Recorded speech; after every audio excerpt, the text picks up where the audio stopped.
Okay.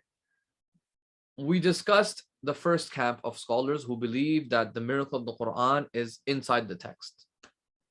Okay, it's inside the text. And inside the text, some said the taste of it, some said the precision of it, some said the artistic imagery of it, some said, no, man, all of this together. Why are you dividing? But there was a large group of scholars, particularly the Mu'tazilis, and as well as early Shi'i scholars, the classical scholars of Baghdad in particular, who said that no, the miracle of the Quran is not inside the text, it is outside the text. It is outside the text. Okay? What do you mean? This view was called Nadariyatul Ṣarfah. Ṣarfah. Okay, al-Sarfah. Okay, I will just type it here for you. Ṣarfah. S-A-R-F-A-H. Okay.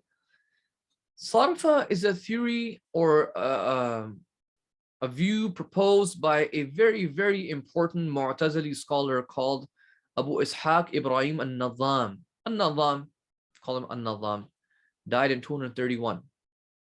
On a side note, by the way, Nadham, he's a very important person. The Ahl Sunnah, when you look at, this is completely nothing to do with Ulum al-Quran, but it's just something I remember from my Usul classes when we were doing the discussion on Qiyas. Because, the Shias are, Shia position is against Qiyas. If you look at the books from 3rd century, Ahl Sunnah books, you will find that they will say that the first person to refute Qiyas and speak against Qiyas was al-Nadham al-Mu'tazili, this person, Abu Ishaq al-Nadham. And you're wondering, like, what do you mean? Like, on the one hand, we're saying we have hundreds of narrations from Imam Baqir alayhi salam, Imam Sadiq alayhi salam, even Imam Kadhim, that are against Qiyas. As in, the Shias were known to be against Qiyas. So why is everybody saying An-Nadham is the first person to speak against Qiyas? Like what? Yeah, so it's interesting, why are they saying that?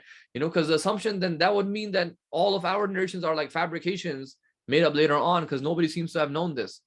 But no, when you go into this discussion, you will realize that the Qiyas that Imam Sadiq is speaking against and the Qiyas that Abu Hanifa is doing is a very different type of qiyas that An-Nadham is going to be critiquing. The qiyas that Abu Hanifa was doing is called Qiyasul Shabah. Qiyasul Shabah. It's a different type of qiyas. Imam Sadiq is attacking that. So are all the rest of the Imams. The qiyas that the Ahlul Sunnah will form later on is going to be called Qiyasul Illa. It's a different type of qiyas, which is what they do today as well, prominently. And Nadham was calling out this qiyas. We don't even have any narrations about this type of qiyas. Okay, it's a very, very interesting discussion. Okay, I have it all in English.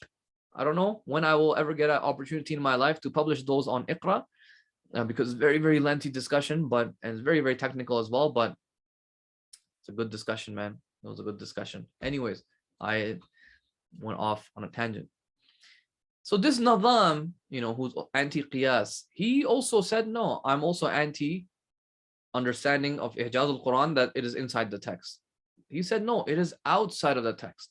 Okay. What did they mean? They said, look, so by the way, Ṣarfah is from Sarf. So the ayah in the Quran, Surah 7, ayah 146 in Surah Al-A'raf, it says, سَأَصْرِفْ عَنْ آيَاتِ الَّذِينَ يَتَكَبَّرُونَ فِي الْأَرْضِ. I will turn away, Allah says, I will turn away from my signs those who are arrogant upon the earth. So Sarf means to sort of block and move away. So Allah says, I will turn away, my signs from those who are arrogant. So that's what Sarf means, to sort of create a barrier or move people away. Okay.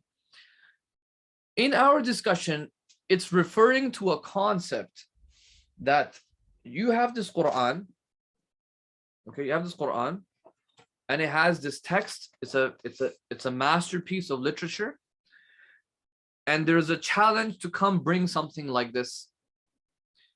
Now, people will try and bring something like it, okay? But Allah puts a barrier. Allah puts a barrier right here. Okay, I don't know how to show it, but Allah puts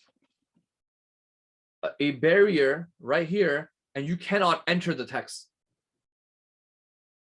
So whenever you attempt to go into the text to bring something like it, Allah will push you away from it. Ontologically, like taqweenan. In taqween, ontologically, He will push you away from it.